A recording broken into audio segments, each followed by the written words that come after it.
Assalamualaikum warahmatullahi wabarakatuh. Salam sejahtera dan salam sehat. Perkenalkan, nama saya Olvi Claudia Wele, NIM C30120098. Pada saat ini saya dan rekan-rekan saya, Indaling Tias, Winda, Adriana, Sisilia Melani Kalung, Raja Afriansyah, Rahel Angelia, dan Desya Munare. Kami dari kelompok 3, mata kuliah akuntansi publik, kelas D, akan mempresentasikan materi mengenai tata kelola sektor publik. Selamat menyaksikan. Baik, terima kasih atas kesempatan yang telah diberikan kepada saya. Di sini saya akan menjelaskan materi yang pertama, yaitu mengenai peran dan definisi tata cara kelola entitas sektor publik. Yang pertama yaitu peran sektor publik. Sektor publik berperan dalam menyediakan layanan publik seperti layanan kesehatan, pendidikan, pertahanan, hukum, dan ketertiban umum. Mereka dianggap tidak terlalu signifikan jika harus diserahkan ke sektor swasta. Yang kedua adalah definisi tata kelola sektor publik. Tata kelola sektor publik didefinisikan sebagai tata cara yang baik tentang bagaimana kekuasaan digunakan untuk mengelola sumber daya yang dimiliki untuk pengembangan. Tata kelola sektor publik seringkali menjadi istilah yang lazim dalam menjelaskan tata kelola pemerintah. Perkembangan tata kelola sektor publik.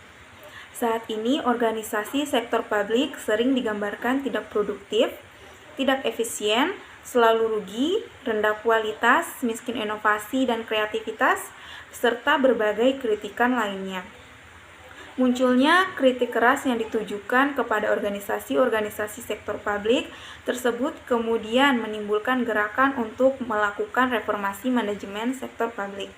Salah satu contoh gerakan reformasi sektor publik adalah dengan munculnya konsep New Public Management atau NPM. Baik, selanjutnya saya serahkan kepada teman saya.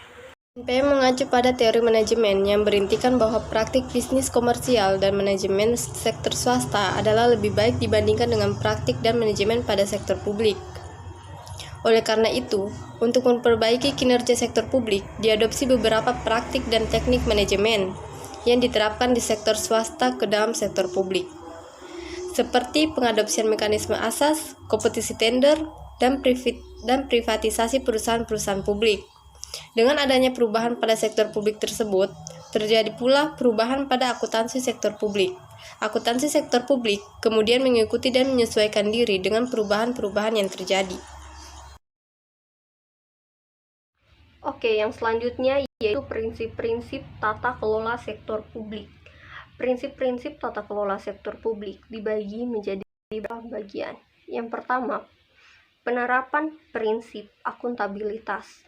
Pada penerapan prinsip akuntabilitas harus memiliki unsur-unsur pendukung, yaitu yang pertama, penerapan tujuan dan sasaran yang jelas. Kedua, struktur kelembagaan yang solid. Yang ketiga, kebijakan yang jelas dan terarah. Keempat, perencanaan yang realistis. Kelima, penetapan prosedur kerja yang tepat, jelas, mudah dilaksanakan, mudah dipahami, transparan, serta mempertimbangkan peraturan perundangan yang terkait. Keenam, sumber daya manusia yang kompeten, profesional, serta bermoral. Ketujuh, pelaksanaan kegiatan yang efektif dan efisien.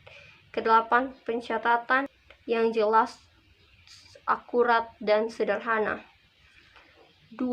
Penerapan prinsip transparansi dan partisipasi.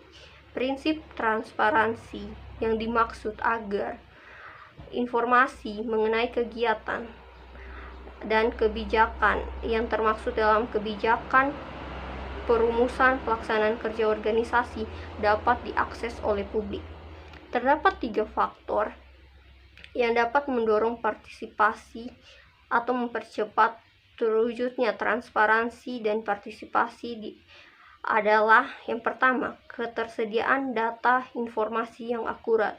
Kedua, kemudahan mengakses data informasi. Serta yang ketiga atau yang terakhir, keseragaman data dan informasi yang disampaikan. 3. Penerapan prinsip penegakan hukum. Apabila terjadi korupsi atau penyimpangan dalam pelaksanaan rehabilitasi dan rekonstruksi, Kabupaten Alor perlu segera dilakukan tindakan perbaikan, yaitu tindakan administratif dan sanksi pidana. Pada saat ini saya akan menjelaskan mengenai keterkaitan antara tata kelola dengan akuntansi sektor publik. Yang pertama yaitu mewujudkan responsibilitas. Keterkaitan responsibilitas dengan akuntansi yaitu akuntansi dapat mewujudkan responsibilitas seperti membantu mempertanggungjawabkan penggunaan APBD. Yang kedua, mewujudkan transparansi. Akuntansi dapat mewujudkan transparansi karena akuntansi digunakan dalam menyusun laporan atas kegiatan yang telah dilakukan sesuai dengan peraturan dan standar yang berlaku. Yang ketiga, mewujudkan efektivitas dan efisiensi. Keterkaitan efektivitas dan efisiensi dengan akuntansi yaitu dengan adanya akuntansi dapat membantu organisasi sektor publik dalam penggunaan sumber daya yang dimiliki. Sekian, terima kasih. Di sini saya akan mempresentasikan kesimpulan dari kelompok 3. Kesimpulan dari kelompok 3 adalah tata kelola sektor publik yang baik membantu membangun kepercayaan serta memberikan kepastian dan stabilitas yang dibutuhkan untuk perencanaan investasi jangka menengah dan jangka panjang. Tata kelola sektor publik mengubah model interaksi yang produktif antara pemerintah dan publik yang awalnya bersifat kaku menjadi lebih fleksibel dengan mengedepankan partisipasi dan transparansi pengelolaan sektor publik. Pengawasan dan evaluasi pengelolaan sektor publik sebaiknya dilakukan dengan menggunakan mekanisme yang inovatif sehingga dapat meningkatkan transparansi dan kredibilitas pengelolaan sektor publik yang penting dalam perencanaan investasi. Terima kasih. Demikianlah materi yang dapat kami bawakan. Kurang dan lebihnya kami mohon maaf. Kiranya materi yang kami bawakan dapat bermanfaat untuk kita semua. Akhir kata, Assalamualaikum warahmatullahi wabarakatuh. Terima kasih dan salam sehat.